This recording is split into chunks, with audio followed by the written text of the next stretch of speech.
পবিত্র করবেন না, সেই মানুষগুলোর মধ্যে একজন হলেন ওই পুরুষ, যে পুরুষ টাকনুর নিচে পোশাক পরে। পোশাক পরে বলতে যে পোশাক উপরের দিক থেকে যায় সেটা টাকনুর নিচে পরে, প্যান্ট, পাজামা, চাদর, লুঙ্গি, জুব্বা, জামা, এগুলো। মোজা যেটা থাকেই নিচে, নিচ দিক থেকে পরা হয়, ওইটার কথা ভিন্ন। তো এই যে মুসবিল যে ব্যক্তি টাকনুর নিচে প্যান্ট, পাজামা, লুঙ্গি ইত্যাদি পরে, এই ব্যক্তি তার সাথে আল্লাহ কিয়ামত দিন কথাও বলবেন না এবং তার দিকে আল্লাহ তাকাবেনও না, তাকে আল্লাহ পবিত্রও করবেন না।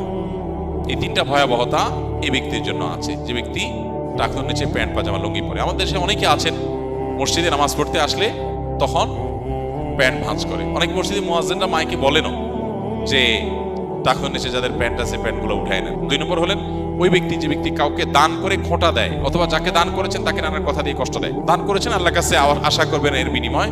যাকে দান করেছেন তার সাথে আপনার কোনো আলাপ থাকবে না। দান করে খোঁটা দিলেন, কষ্ট দিলেন, খোঁচা মেরে কথা বললেন,